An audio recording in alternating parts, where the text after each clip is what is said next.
CM ನನ್ನ ಮಾತು ಕೇಳ್ತಾರೆ, ಚೆಲುವಣ್ಣ ನನ್ನ ದೋಸ್ತು ಅಂದ್ರು. ಚೀಫ್ ಸೆಕ್ರೆಟರಿ ಅಧಿಕಾರಿಗಳೆಲ್ಲ ನನ್ನ ಜೇಬಲ್ಲಿದ್ದಾರೆ ಅಂದ್ರು. ಸರ್ಕಾರಿ ಕೆಲಸ ಕೊಡಿಸ್ತೀನಿ ಅಂತ ಕೋಟಿ ಕೋಟಿ ತಿಂದು ತೇಗಿದ ಕಥೆ ಇದು.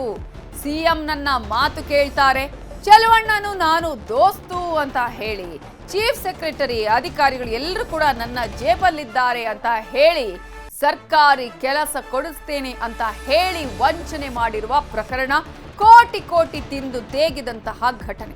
ಮಕ್ಕಳ ಲೈಫ್ ಸೆಟ್ಲ್ ಮಾಡಬೇಕು ಅಂತ ಅಂದ್ಕೊಂಡಿದ್ದ ಪೋಷಕರಿಗೆ ಪಂಗನಾಮ ಹಾಕಿರೋ ಘಟನೆ. ಸರ್ಕಾರಿ ಕೆಲಸ ಕೊಡಿಸೋದಾಗಿ ಕೋಟಿ ಕೋಟಿ ದೋಖ ಮಾಡಲಾಗಿದೆ. ಇದು ಮಂಡ್ಯದ ತಾವರಗೆರೆ ವೆಂಕಟೇಶ್ ಶಿವರುದ್ರ ಅನ್ನೋರು ಮಾಡಿರುವಂತಹ ವಂಚನೆ ಪ್ರಕರಣಗಳು. ಗವರ್ನರ್, ಮುಖ್ಯಮಂತ್ರಿ, ಸಚಿವರುಗಳ ಸಹಿನೂ ನಕಲಿ ಮಾಡಿದ್ರು. ಜನರನ್ನ ನಂಬಿಸೋಕೆ ನಕಲಿ ಸರ್ಕಾರಿ ಆದೇಶ ಪತ್ರನೂ ಕೊಟ್ರು. ಮೋಸ ಅಂತ ಗೊತ್ತಾದ್ಮೇಲೆ ಈಗ ಪೊಲೀಸರಿಗೆ ದೂರು ಕೊಟ್ಟಿದ್ದಾರೆ ಜನ. ಕೋಟಿ ಕೋಟಿ ತಿಂದು ತೇಗಿದ್ದು ಬೇರ್ಯಾರೂ ಅಲ್ಲ, ಇಬ್ಬರು, ಒಬ್ಬ ವೆಂಕಟೇಶ್ ಮತ್ತೊಬ್ಬ ಶಿವರುದ್ರ. ಇದು ನಡೆದಿರೋದು ಮಂಡ್ಯದ ತಾವರಗೆರೆಯಲ್ಲಿ ನಡೆದಿರುವಂತಹ ಘಟನೆ. ಈಗಾಗಲೇ ತಮ್ಮ ಮಕ್ಕಳಿಗೆ ಸರ್ಕಾರಿ ಕೆಲಸ ಸಿಗತ್ತೆ ಅಂತ ಹೇಳಿದ್ದಂತಹ ಖುಷಿಯಲ್ಲಿದ್ದಂತಹ ಜನರಿಗೆ ಇದೀಗ ದೊಡ್ಡ ಪಂಗನಾಮ ಹಾಕಿರೋದು ಇವರೇ. ನಿಮ್ಗೆ ಮಾರ್ಕ್ ಮಾಡಿ ತೋರಿಸ್ತಾ ಇದೀವಲ್ಲ, ಇವರೇ ವೆಂಕಟೇಶ್ ಮತ್ತು ಶಿವರುದ್ರ ಅನ್ನುವ ಇವರಿಬ್ಬರು ವಂಚನೆಯನ್ನ ಮಾಡಿರೋದು. ಸರ್ಕಾರಿ ಕೆಲಸ ಕೊಡಿಸ್ತೀನಿ ಅಂತ ಹೇಳಿ ವಂಚನೆಯನ್ನ ಮಾಡಿರೋದು. ಈಗ ವೆಂಕಟೇಶ್, ನಾವು ನಿಮಗೆ ಮಾರ್ಕ್ ಮಾಡಿ ತೋರಿಸುವಂತಹ ಈ ಫೋಟೋದಲ್ಲಿರುವವನು ವೆಂಕಟೇಶ್. ಈತ ಜನರಿಗೆ ಯಾವ ರೀತಿಯಾಗಿ ಮೋಸ ಮಾಡಿದ್ದ ಅಂತ ಹೇಳಿದ್ರೆ, ಎಲ್ಲ ಸಿಎಂ ಆದಿಯಾಗಿ, ಸಚಿವರುಗಳ ಆದಿಯಾಗಿ ಎಲ್ಲರೂ ಕೂಡ ನನ್ನ ಜೊತೆ ಇದ್ದಾರೆ, ನನ್ನ ಫ್ರೆಂಡ್ ಅಂತ ಹೇಳಿ ಜನರಿಗೆ ಪಂಗನಾಮ ಹಾಕಿದ್ದಾನೆ. ಕೆಲಸ ಆಗುತ್ತೆ, 1.5 ತಿಂಗಳೊಳಗೇನೆ ಕೆಲಸ ಆಗುತ್ತೆ. ಇವರೊಬ್ರು ನಮ್ಮ ಸಾಹೇಬರು ವೆಂಕಟೇಶ್ ಅಂತ ಅವರೇ ವಿಧಾನಸೌಧದಲ್ಲಿ ಸಿಎಂ ಹತ್ರ ಚೀಫ್ ಸೆಕ್ರೆಟರಿ ಆಗಿದ್ದಾರೆ. ಅವ್ರ ಕಡೆಯಿಂದ ಕೆಲಸ ಆಗುತ್ತೆ, ಮಾಡಿಸ್ಕೊಡ್ತೀವಿ ಅಂತೇಳಿ ಇಸ್ಕೊಂಡಿದ್ರು. ಚೀಫ್ ಸೆಕ್ರೆಟರಿ ಅಂತ ಹೇಳಿದ್ರು. ಆಮೇಲೆ ನೋಡಿದ್ರೆ ಅವನು FD ಅಂತಾನೆ, ಮತ್ತೆ ಇಲ್ಲ ಬಿಟ್ಬಿಟ್ಟೆ ಅಂತಾನೆ, ಏನು ಅಂತ ಗೊತ್ತಿಲ್ಲ. ಏನು ಕೆಲಸ ಇಲ್ಲ, ಅವನು ಸುಮ್ಮನೆ ಈ ಥರ ಬ್ರೋಕರ್ ಕೆಲಸ ಮಾಡ್ಕೊಂಡು ನಿಂತೇನೆ ಅವನು. ಅದು ಇದು ಎಕ್ಸೈಸ್ ಡಿಪಾರ್ಟ್ಮೆಂಟ್ ಅಲ್ಲಿ ಡ್ರೈವರ್ ಕೆಲಸ ಅಂತೇಳಿ. ಅದು ನೇರ ನೇಮಕಾತಿ ಕೆಲಸ ಅಂತೇಳಿ, ಬೇಗ ಕೆಲಸ ಆಗುತ್ತೆ, ನೇರ ನೇಮಕಾತಿ ತಗೋತಾ ಇದ್ದಾರೆ, ಕೊಡ್ತೀವಿ ಅಂತ ಹೇಳಿ ಕೊಡ್ಸಿ ಇಸ್ಕೊಂಡಿದ್ದು ದುಡ್ಡು. ದಾಖಲಾತಿ ಮೊಬೈಲ್ ಕಳ್ಸಿಕೊಟ್ಟಿದ್ದಾರೆ ನಮ್ಮ ಹುಡುಗರುಗಳಿಗೆ, ಅವ್ರ ಹತ್ರ ಇದಾವೆಲ್ಲ. ಆದೇಶ, ನೇಮಕಾತಿ ಆದೇಶ, ಸುತ್ತೋಲೆಗಳು, ನೇಮಕಾತಿ ಆದೇಶಗಳು ಎಲ್ಲನೂ ಕಳ್ಸಿದ್ದಾರೆ. ಫೇಕೇನೆ. ಒರಿಜಿನಲ್ ಆಗಿದ್ದಿದ್ರೆ ತಕ್ಷಣ ರಿಪೋರ್ಟ್ ಮಾಡಿ ಅಂತ ಇನ್ನೊಂದು ರಿಮೈಂಡರ್ ಬರೋದು. ಅದು ರಿಮೈಂಡ್ ಇಲ್ಲ, ಏನಿಲ್ಲ, ಫೇಕೆ. ಯಾವುದು ಸೈನ್ಗಳು ಸುಧಾ ಇವನೇ ಫೋರ್ಜರಿ ಮಾಡಿದಾನೆ ಅವನು. ಅವನ ಹತ್ರ ಲ್ಯಾಪ್ಟಾಪ್ ಇಟ್ಕೊಂಡು ಎಲ್ಲ ಮಾಡ್ತಾ ಇದ್ದಾನೆ. ಸೀಲ್ಗಳೆಲ್ಲ ಸುಧಾ ಅವ್ರ ಮನೇಲಿ ಇದೆಯಂತೆ, ಮಾಡ್ಕೊಂಡು ಕಳಿಸ್ತಾನಂತೆ ಎಲ್ಲರಿಗೂ. ಮೋಸ ಮಾಡಿದಾನ ಅವನು ಸುಮಾರು ಜನ. ಒಬ್ಬ ಮಗ, ಒಂದು ಹುಡುಗನ್ಗೆ 4 ಲಕ್ಷ, ಇನ್ನೊಂದು ಹುಡುಗನ್ಗೆ 4 ಲಕ್ಷ ಕೊಟ್ಟಿರೋದು. ನಮ್ಮ ಕಡೆಯಿಂದ 8 ಲಕ್ಷ. ನಾವು 1.5 ವರ್ಷ ಆಯ್ತು ಸರ್. ನಾವು ಅದೇ ಶಿವರುದ್ರ ಅವರು ನಮ್ಮ ಮನೆಗೆ ಬಂದಿದ್ದು. ಇದಕ್ಕೆಲ್ಲ ಇಮಿಡಿಯೇಟ್ರಿ ಶಿವರುದ್ರ ಮತ್ತೆ ಇವನು ವೆಂಕಟೇಶ್. ಅವಾಗ ನಾವ್ ಹೇಳ್ದು, ನಿನ್ ಕೆಲ್ಸನೂ ಬೇಡ, ಏನು ಬೇಡ, ದುಡ್ಡು ಕೊಟ್ಬಿಡಿ ಅಂತ. ಕೊಡ್ತೀನಿ, ನಾನು ವಿಧಾನಸೌಧದಲ್ಲಿ ಇದ್ದೀನಿ, ಕೊಡ್ತೀನಿ ದುಡ್ಡನ್ನ, ಇವತ್ತು ಕೊಡ್ತೀನಿ, ನಾಳೆ ಕೊಡ್ತೀನಿ, ಸಿಎಂ ಹತ್ರ ಇದ್ದೀನಿ ನಾನು. ಇದೆಲ್ಲ ಗೌರ್ಮೆಂಟ್ ಅಧಿಕಾರಿಗಳಿಗೆ ಇಷ್ಟ ಆಫರ್ ಅಂತ ಕೊಡ್ತಾರೆ, ಅದರಲ್ಲಿ ನಮ್ಗೆ ಕೊಡ್ತಾರೆ, ಅದರಿಂದ ನೇರ ನೇಮಕಾತಿ ಕೆಲಸ ಅಂತ ಹೇಳಿ ನಮ್ಮ ಹತ್ರ ದುಡ್ಡು ಕಿತ್ಕೊಂಡದು. ಇದಕ್ಕೆ ಸಪೋರ್ಟು ಚಿಕ್ಕಯ್ಯ ಮತ್ತೆ ವೆಂಕಟೇಶ್. ನಾವಂತ ನಿನ್ ಕೈಲಿ ನಾವು ಕೊಟ್ಟಿರೋ ದುಡ್ಡನ್ನ ಅವ್ರು ನಮಗ್ ಗೊತ್ತಿಲ್ಲ, ನೀನ್ ಕೊಡ್ಬೇಕು ಅಂತಾನೆ ಹೇಳಿರೋದು ಸರ್. ಈಗ ಫೋನು ಬ್ಲಾಕ್ ಲಿಸ್ಟ್ ಹಾಕವ್ರೆ, ಯಾರು ಕೇಳೋದು ನಾವು? ಇಷ್ಟು ನಮ್ಗೆ ಅನ್ಯಾಯ ಆಗೈತಲ್ಲ. ಅವರು ಅದೇ ಉದ್ಯೋಗ ಕೊಡಿಸ್ತೀವಿ ಅಂತ ಹೇಳಿದ್ದಾರೆ, ಬಾರ್ ಲೈಸೆನ್ಸ್ ಕೊಡಿಸ್ತೀವಿ ಅಂತ ಹೇಳಿದ್ದಾರೆ. ಆಮೇಲೆ ಸುಮಾರು ಜನಕ್ಕೆ ನಾನು ವಿಧಾನಸೌಧದಲ್ಲಿ ಇದ್ದೀನಿ, ನಿಮ್ಗೆ ಯಾವ ಉದ್ಯೋಗ ಬೇಕು ಅಂತ ಕೇಳೋದು. ನಮಗೆ ಉದ್ಯೋಗ ಬೇಕು ಅಂತ ಹೇಳಿದ್ರೆ ಅವ್ರು ಓದಿರೋ ಗಣತಕ್ಕೆ ತಕ್ಕಾಗೆ ಇಷ್ಟು ದುಡ್ಡು ಕೊಡಿ ಅಂತ ಇಸ್ಕೊಳ್ಳೋದು. ಇದೇ ಕೆಲಸ ಮಾಡಿದ್ರು ಸರ್ ಅವನು. ಅದೇ ಮುಖ್ಯಮಂತ್ರಿಯವ್ರ ಹತ್ರ ನಾನು ಚೆನ್ನಾಗಿದ್ದೀನಿ, ಕಾರ್ಯದರ್ಶಿಯವ್ರ ಜೊತೆ ಚೆನ್ನಾಗಿದ್ದೀನಿ, ನಾನು ಅವ್ರ ಆಪ್ತ ಅಂತ ಹೇಳ್ಕೊಂಡು ಈ ರೀತಿ ಮೋಸ ವಂಚನೆ ಮಾಡೋದೇನ ಸರ್. ಅವ್ರದೇ ಕಂಪ್ಯೂಟರ್ ಲೆಟ್ರ್ ಸೈನ್, ಅವ್ರದೇ ಸಾಹೇಬ್ರುಗಳದೆಲ್ಲ ಸೈನ್ ಹಾಕೋದು, ಆ ಸೈನ್ ಹಾಕಿ ಫೋರ್ಜರಿ ಕೊಡೋದು, ನಾಳೆ ಹೋಗಿ ಡ್ಯೂಟಿಗೆ ಅಂತ ಹೇಳೋದು. ಅದನ್ನು ತಗೊಂಡೋದಾಗ ಇವತ್ತು ಆಗೋದಿಲ್ಲ ಸಾಹೇಬ್ರೆಲ್ಲ ಹೋಗಿ ನಾಳೆ ಬರೋಗಿ ಅಂತ ಹೇಳೋದು. ಇದೇ ಮಾಡ್ಕೊ ಬಂದಿರೋದು ಸರ್. 11 ಕೋಟಿ ಫ್ರಾಡ್ ಮಾಡಿದ್ದಾನೆ. ಊರಿನಲ್ಲಿ ಒಂದು 20-30 ಎಕರೆ ಜಮೀನು ತೆಗೆದಿದ್ದಾನೆ. ತಾವರಗಾರ ಆದ ಕೇಸಲ್ಲಿ ಒಂದು ಮನೆ ತಗೊಂಡಿದ್ದಾನೆ. ಇದೇ ವಿಚಾರಕ್ಕೆ ಸಂಬಂಧಪಟ್ಟ ಹಾಗೆ ಮಾತನಾಡೋದಕ್ಕೆ ನಮ್ಮ ಜೊತೆ ಇದೀಗ ಇದೇ ರೀತಿಯಾಗಿ ಮೋಸ ಹೋಗಿ ನೊಂದವರಾಗಿರುವಂತಹ ಕಮಲಮ್ಮ ಫೋನ್ ಸಂಪರ್ಕದಲ್ಲಿ ಜಾಯ್ನ್ ಆಗಿದ್ದಾರೆ. ನಮಸ್ತೆ ಮಾ. ಏನೇನ್ ಮಾಡಿದ್ದಾರೆ ಈ ವೆಂಕಟೇಶ್ ಮತ್ತಿನ್ನೊಬ್ರು ಸೇರ್ಕೊಂಡು? ಎಷ್ಟು ಕೋಟಿ, ಎಷ್ಟು ಜನರಿಗೆ ಈ ರೀತಿಯಾಗಿ ಪಂಗನಾಮ ಮಾಡಿದ್ದಾರೆ? ಮೇಡಮ್, ಇಲ್ಲಿ ನನಗೆ ಗೊತ್ತ ಮಟ್ಟಿಗೆ 3 ಮಕ್ಳು, ಸ್ವಲ್ಪ ಬೇರೆ ನೆಹರು ನಗರದವ್ರೊಬ್ರು ಏನೇ ಹೇಳಿದ್ದಾರೆ.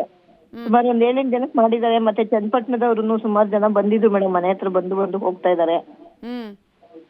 ಹಂಗಾಗಿ ಅವನಿಲ್ಲ ಅಂದ್ರೆ ಕೋಟಿಗಟ್ಲೆನೆ ಮೋಸ ಮಾಡಿದಾನೆ ಮೇಡಮ್.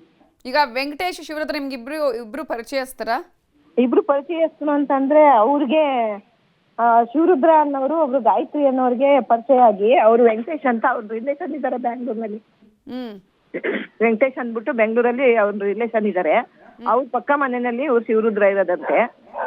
ಹಂಗಾಗಿ ಅವ್ರ ಪರಿಚಯ ಇದ್ಮೇಲೆ ಇದು ಯಾರು ಕೆಲಸ ಬೇಕಂತ ಹೇಳ್ತಾ ಇದ್ರಲ್ಲ, ಬೇಕಂದ್ರೆ ನಾವು ಕೊಡ್ತೀವಿ ನೋಡಿ ಅಂತ ಹೇಳಿ ವೆಂಕಟೇಶ್ ಅನ್ನೋರ್ಗೆ ಹೇಳಿ ಅವರು ಗಾಯತ್ರಿ ಅವ್ರಿಗೆ ಹೇಳಿ, ಗಾಯತ್ರಿ ಅವರು ಅವ್ರ ಮಗಂದು ಮತ್ತೆ ಅವ್ರ ಅಕ್ಕನ ಮಗಂದು ಮತ್ತೆ ಇನ್ನೊಬ್ರು ನಮ್ಮ ತಮ್ಮನ ಮಗ ಆಗ್ಬೇಕು ರಾಕೇಶ್ ಅಂತ ಹೇಳಿ ಅವ್ರ ಹುಡ್ಗುಂಡು ಎಲ್ಲಾರ್ದು ಸೇರಿ ಒಂದ್ 14 ಲಕ್ಷ ಇಸ್ಕೊಂಡಿದ್ದಾರೆ ಸರ್ ಮೇಡಮ್.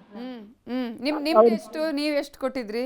ನಂದಿಲ್ಲ ಮೇಡಮ್, ನಮ್ಮ ತಮ್ಮನ ಮಗ. ನಾನು ಅದಕ್ಕೆ ಇದಾಗಿಲ್ಲ, ಮಿಂಗಲ್ ಆಗಿಲ್ಲ. ಒಟ್ಟಲ್ಲಿ ನಮಗ್ ಗೊತ್ತಾದ್ಮೇಲೆ ಬನ್ನಿ ಸ್ವಲ್ಪ ನಿಮ್ ಪೊಲೀಸ್ ಪರಿಚಯ ಇದೆಲ್ಲ ನಮ್ಗೆ ಇದ್ ಮಾಡ್ಕೊಡಿ ಅಂತ ಹೇಳಿ ಅವ್ರು ನಮ್ಮನ್ನ ಕರ್ಕೊಂಡಿದ್ ಮಧ್ಯ. ಹಂಗಾಗಿ ಅವರು ಪಾಪ ಸಿಕ್ಕಾಕೊಂಡು ಅವ್ರನ್ನ ಮಾತು ನಂಬ್ಕೊಂಡು ಅವ್ರು ಮೋಸ ಹೋಗಿದ್ದಾರೆ ಮೇಡಮ್. 3 ಮಕ್ಳು ಇದ್ದಿದ್ದು ಕೆಲಸ ಎಲ್ಲ, ಒಬ್ರು ಕೆಲಸ ಕಂಪ್ನಿ ಇಂಜಿನಿಯರ್ ಅಸೆಂಟ್ ಇಂಜಿನಿಯರ್ ಹೋಯ್ತಾ ಹುಡುಗನ ಇವತ್ತಾಗತ್ತೆ ಕೆಲಸ ಬಿಟ್ಬಿಡು ಅಂತ ಹೇಳ್ಬಿಟ್ಟ ವೆಂಕಟೇಶ್ ಅವರು. ಅವ್ರನ್ನ ಶಾಂತಿನಗರಕ್ಕೆ ಬಾ ಮತ್ತೆ ಬ್ಯಾಡ್ರಾಯನ್ಪುರಕ್ಕೆ ಬಾ ಅಂತ ಹೇಳಿ ಮತ್ತೆ CM ಆಫೀಸ್ ಹತ್ರ ವಿಧಾನಸೌಧ ಹತ್ರನೇ ಬನ್ನಿ, ನಾ ಇಲ್ಲೇ ಇದ್ದೀನಿ ಅಂತ ಹೇಳಿ ಅವ್ರಿಗೆಲ್ಲ ಕರ್ಸಿ ಸುಮ್ನೆ ಬಾಳ್ಗೆಡ್ಸಿ ಅವ್ರಿಗೆ ಕೆಲ್ಸನೂ ಕಳ್ದಿದ್ದಾರೆ ಮೇಡಮ್. ಇವು ಇನ್ನೊಬ್ರು ಹುಡುಗರು ಹಸು ಎಲ್ಲ ಕಟ್ಕೊಂಡು ಜೀವನ ಮಾಡ್ತಾ ಇದ್ರು. ಹಸುನೆಲ್ಲ ಮಾರ್ಬಿಟ್ಟಿದ್ದಾನೆ, ಹಸುನೆಲ್ಲ ಮಾರ್ಸಿ ದುಡ್ಡು ಇಸ್ಕೊಂಡಿರೋದೆಲ್ಲ ಮಾಡಿ ಮೇಡಮ್. ಪಾಪ ಈಗ ಎಲ್ಲ ಕೆಲಸ ಇಲ್ದೇನೆ 3 ಹುಡುಗರುನುವೆ ಮಕ್ಳುನುವೆ ಕೈಯಲ್ಲಿ ದುಡ್ಡು ಇಲ್ದೇನೆ ಫೋನ್ ಮಾಡಿದ್ರು ಕೈಗೂ ಸಿಕ್ಕಲ್ಲ, ಮೆಸೇಜ್ ಮಾಡೋದು. ಈಗ ಬೆಳಗ್ಗೆನುವೆ ಇವ್ರಿಗೆ ಒಂದು ರಾಕೇಶ್ ಅನ್ನೋ ಹುಡುಗನ್ಗೆ ಲೊಕೇಶನ್ ಕಳ್ಸಿದಾನೆ, ಯಲಹಂಕ ಹತ್ರ ಇದೀನಿ ಅಂತ ಹೇಳ್ಬಿಟ್ಟು ಯಲಹಂಕದ್ದು ಒಂದು ಲೊಕೇಶನ್ ಕಳ್ಸಿದಾನೆ ಮೇಡಮ್ ಈಗ. ಓಕೆ, ಈಗ ನೀವು ಹೇಳಿದ್ರಿ ಈಗ ಕಂಪ್ಲೇಂಟ್ ಕೊಟ್ಟಿದ್ದೀರಾ ನೀವು, ಪೊಲೀಸರು ಏನಾದರೂ ಇದರಲ್ಲಿ ಕ್ರಮವನ್ನು ಕೈಗೊಂಡಿದ್ದಾರೆ, ಏನಾದರೂ ಹುಡುಕುವಂಥ ಕೆಲಸ ಆಗಿದೆಯಾ? ನಾವು ಕಂಪ್ಲೇಂಟ್ ಮಾಡೋದಕ್ಕೆ ಅವನೇ ಒಂದ್ಸರಿ ಕಂಪ್ಲೇಂಟ್ ಮಾಡಿದೀನಿ, ಕೊಟ್ಟಿದ್ದಾರೆ ಕೆಲ್ಸಕ್ಕೆ ಅಂತ ಹೇಳಿಲ್ಲ ಅವನು ಹೋಗಿ.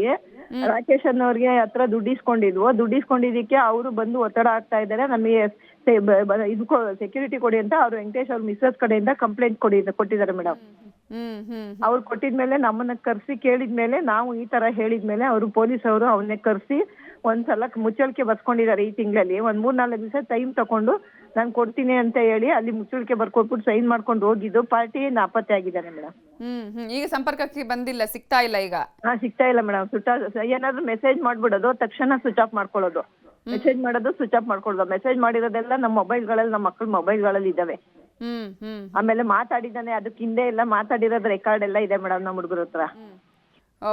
ಹಂಗಾಗಿ ಹೀಗೇನೆ ಸುಮಾರು ಜನಕ್ಕೆ ಮೇಡಮ್ ಮಂಡ್ಯದಲ್ಲೂ ಮಾಡಿದಾನೆ, ಮತ್ತೆ ಹೊರಗಡೆ ಜನಗಳಿಗೂ ಚನ್ನಪಟ್ಟಣದವರು ಮತ್ತೆ ಬೇರೆ ಬೇರೆ ಹಳ್ಳಿ ಕಡೆ ಎಲ್ಲಾರ ಹತ್ರನು ಕಲೆಕ್ಟ್ ಮಾಡ್ಕೊಂಡು ಈ ತರ ಮೋಸ ಮಾಡಿ ಅವನು ಫ್ರಾಡ್ ಎಲ್ಲ ಆಸ್ತಿ ಮಾಡ್ಕೊಂಡಿದ್ದಾನೆ ಮೇಡಮ್. ಅವನು ಆಸ್ತಿ ಮಾಡಿದಾನೆ, ಹೆಂಡತಿ ಹೆಸರು ಮಾಡ್ಬಿಟ್ಟಿದ್ದಾನೆ.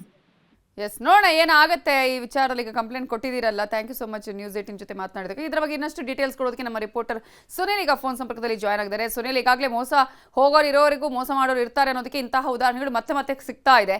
ಈಗ ಈತನ ಮೇಲೆ ಕಂಪ್ಲೇಂಟ್ ಆಗಿದೆಯಾ? ಏನಾದ್ರೂ ಯಾರ್ಯಾದ್ರೂ ದೂರು ಕೊಟ್ಟಿದ್ದಾರಾ? ಪೊಲೀಸರು ಏನು ಹೇಳ್ತಿದ್ದಾರೆ ಈ ವಿಚಾರದಲ್ಲಿ? ಖಂಡಿತ ನವಿತಾ, ಈತನ ವಿರುದ್ಧವಾಗಿ ಈಗ ಸಾಮಾಜಿಕ ಹೋರಾಟಗಾರರಾಗಿರ್ತಕ್ಕಂಥ ಪುಟ್ಟಸ್ವಾಮಿ ಅಂತಕ್ಕಂಥವ್ರು ನೇರವಾಗಿ ಏನು ಮಂಡ್ಯ ಪೊಲೀಸ್ SP ಏನಿದ್ದಾರೆ ಅವರ ಕಚೇರಿಗೆ ಹೋಗಿ ದೂರನ್ನು ಕೊಟ್ಟಿರುವಂತದ್ದು. ಏನು ಈ ವೆಂಕಟೇಶ್ ಈತ ಏನಿದ್ದಾನೆ, ಈತ ಸಾಕಷ್ಟು ಜನರಿಗೆ ಮೋಸ ಮಾಡಿದ್ದಾನೆ. ಅದ್ರ ಜೊತೆಗೆ ಏನು ಆ ನಕಲಿ ಸಹಿ ಅಂದ್ರೆ ರಾಜ್ಯಪಾಲರದಾಗ್ಬೋದು, ಅಬಕಾರಿ ಸಚಿವರದಾಗ್ಬೋದು, ಇವರೆಲ್ಲರ ನಕಲಿ ಸಹಿ ಇರುವಂತ ನಕಲಿ ಪತ್ರವನ್ನು ಸೃಷ್ಟಿ ಮಾಡಿಕೊಂಡು ಯಾಮಾರಿಸಿದ್ದಾನೆ ಅನ್ನುವಂಥದ್ದು ಇವರ ಆರೋಪ ಆಗಿರುವಂತದ್ದು. ಈ ರೀತಿ ಸಾಕಷ್ಟು ಜನರಿಗೆ ಮೋಸವನ್ನ ಮಾಡಿದ್ದಾನೆ, ಹಣವನ್ನ ಪಡೆದುಕೊಳ್ಳುವಂಥದ್ದು, ಅಂದ್ರೆ ಕೆಲಸವನ್ನ ಕೊಡಿಸ್ತೀನಿ ಅಂತ, ಆನಂತರ ಫೋನ್ ಅನ್ನ ತೆಗೆದೇ ಇರುವಂತದ್ದು, ಈ ರೀತಿ ಮೋಸ ಮಾಡ್ತಾ ಇದ್ದಾನೆ ಅಂತ ಇವರು ಆರೋಪವನ್ನ ಮಾಡ್ತಾ ಇದ್ದಾರೆ. ಸದ್ಯಕ್ಕೆ ಮಂಡ್ಯ ಪೊಲೀಸರು ಕೂಡ ಏನು ಪುಟ್ಟಸ್ವಾಮಿ ಅವರು ಏನ್ ಕೊಟ್ಟಿದ್ದಾರೆ ದೂರು, ಆ ದೂರನ್ನ ತೆಗೆದುಕೊಂಡಿರುವಂತದ್ದು. ಜೊತೆಗೆ ಇನ್ನಷ್ಟು ನೊಂದವರು ಯಾರಿದ್ದಾರೆ ಅವರ ದೂರುಗಳನ್ನು ಕೂಡ ಪಡೆದುಕೊಂಡು ಈ ಒಂದು ಪ್ರಕರಣವನ್ನ ತನಿಖೆಯನ್ನ ಮಾಡ್ತೀವಿ ಅನ್ನುವಂತ ಮಾತನ್ನ ಹೇಳ್ತಾ ಇರುವಂತದ್ದು ನವಿತಾ. Thank you Sunil ಡೀಟೇಲ್ಸ್ಗೆ.